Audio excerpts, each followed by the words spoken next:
जय हिंद साथियों, अभी हम लोग उपस्थित हैं एग्जाम टूर चैनल पर। बीपीएससी 68वीं पीटी 152 परीक्षार्थी ने की थी आपत्ति। 68 प्रश्नों पर दर्ज की गई थी आपत्ति।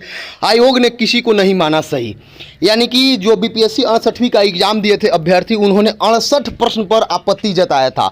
68 प्रश्न का जो आंसर दिया गया था उस पर आपत्ति जताया गया था, यानी कि 150 प्रश्नों में 68 प्रश्न पर। लेकिन आयोग के द्वारा संपूर्ण जांच करने के बाद एक भी प्रश्न पर सही नहीं पाया गया।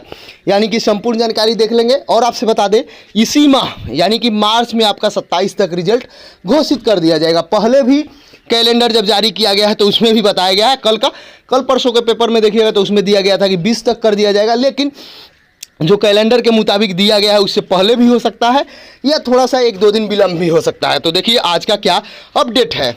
यहाँ पे कहा गया है दूसरी आंसर की में नहीं बदला गया एक भी प्रश्न। यानी कि दोबारा जो आंसर की जारी किया गया था जांच पड़ताल करने के बाद, उसमें एक भी प्रश्न का उत्तर नहीं चेंज किया गया। यहाँ पे देखेंगे 52 परीक्षार्थियों ने 68वीं संयुक्त प्रारंभिक प्रतियोगी परीक्षा के 68 प्रश्नों पर आपत्ति दर्ज की थी।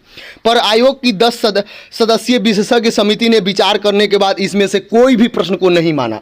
यानी कि आप देख सकते हैं, कम से कम जिस तरीका से बीपीएससी में सुधार हो रहा है, जिस तरीका से बीपीएससी का हर काम पारदर्शी तरीका से हो रहा है, ठीक उसी प्रकार बिहार में जितने भी आयोग हैं इनको भी करना चाहिए।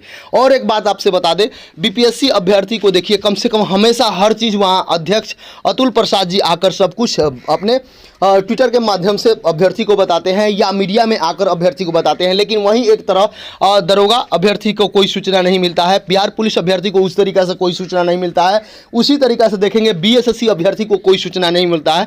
यानी कि जो भी आयोग हैं, कम से कम वो बिहार तकनीकी सेवा आयोग हो या बिहार कर्मचारी चयन आयोग हो या दरोगा अभ्यर्थियों के चयन पार्षद आयोग हो, किसी प्रकार से इन लोगों को भी कम से कम बीपीएससी की तरह यानी बिहार पब्लिक सर्विस कमीशन की तरह सुधार करना चाहिए। और सब कुछ अपडेट, कब वैकेंसी आएगा, कब एग्जाम लिया जाएगा, कब रिजल्ट आएगा, किस तरीका से होगा, संपूर्ण जानकारी देना चाहिए। चलिए बीपीएससी अभ्यर्थी थोड़ा सा ध्यानपूर्वक देखेंगे।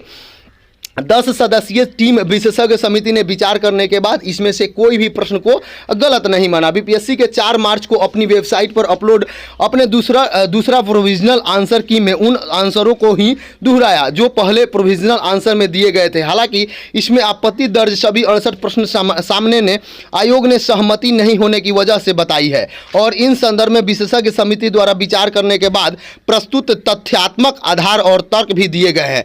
दूसरी प्रोविजनल आंसर की में 150 प्रश्नों के में जिन 82 प्रश्नों पर कोई आपत्ति दर्ज नहीं की गई थी, उनके समान आयोग ने यह भी स्पष्ट किया कि उनके उत्तर को अंतिम रूप से आदर्श उत्तर घोषित किया है। 34 परीक्षार्थियों ने फिर दर्ज कराई आपत्ति। यानी कि यदि बात करेंगे तो पहली बार आपत्ति दर्ज कराने वाले 152 अभ्यर्थियों में से 34 अभ्यर्थी अपना आपत्ति आयोग के द्वारा विचार के बाद उसमें खारिज करने के तर्क से सहमत नहीं थे। यानी कि आयोग ने जो तर्क दिया, 152 अभ्यर्थी जो 68 प्रश्न पर किए थे आपत्ति, उसमें से जो आयोग के द्वारा 10 सदस्यीय टीम ने जो तर्क दिया उस तर्क को नहीं मानते हुए 34 अपनी आपत्ति फिर जाहिर की है। यानी कि 152 अभ्यर्थियों में से 34 अपनी आपत्ति पर आयोग के द्वारा विचार करने के बाद उसे खारिज तर्क से सहमत नहीं थे। लिहाजा 4 मार्च को जारी दूसरा प्रोविजनल आंसर की पर उन्होंने फिर से आपत्ति दर्ज कराई।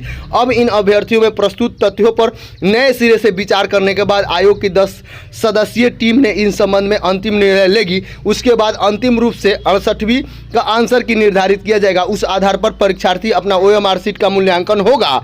सबसे पहले आपसे बता दें कि जो 152 अभ्यर्थी आपत्ति किए थे उसमें से आयोग ने 168 जो प्रश्न था उस पर संपूर्ण विश्लेषण देने के बाद, यानी कि 10 सदस्यीय टीम ने उस पर विश्लेषण दिया, उसके बावजूद भी 34 ऐसे अभ्यर्थी थे जो तर्क दिया गया उस तर्क को काट करते हुए पुनः उन्होंने उस पर आपत्ति जनाई और फिर से एक बार और जांच होगा। यानी कि ये पारदर्शी तरीका से हो रहा है, ये एक सुधार का दौर चल रहा है बीपीएससी में। बहुत अच्छी बात है, कम से कम अभ्यर्थी का बात बार बार सुना जा रहा है, यही होना भी चाहिए। चलिए आगे देखते हैं।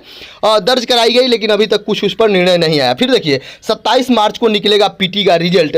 14 मार्च तक फाइनल आंसर की बना ली जाएगी और उसके बाद 2-3 दिन के भीतर के आधार पर OMR शीट का मूल्यांकन आरंभ हो जाएगा। अगले 10 दिनों में पूरा कर 27 मार्च को 68वीं PT का रिजल्ट जारी कर दिया जाएगा। देखिए अभी भी आयोग के ऊपर अभ्यर्थी अपना आपत्ति जो जाहिर किए हैं फिर से पुनः आंसर की के बाद, तो भी आयोग इसमें सुधार कर रहा है। आयोग फिर से 10 सदस्यीय टीम पर जांच करने के बाद उस पर सुधार करके फिर से आंसर की जारी करेगी। ये बहुत अच्छा लगा।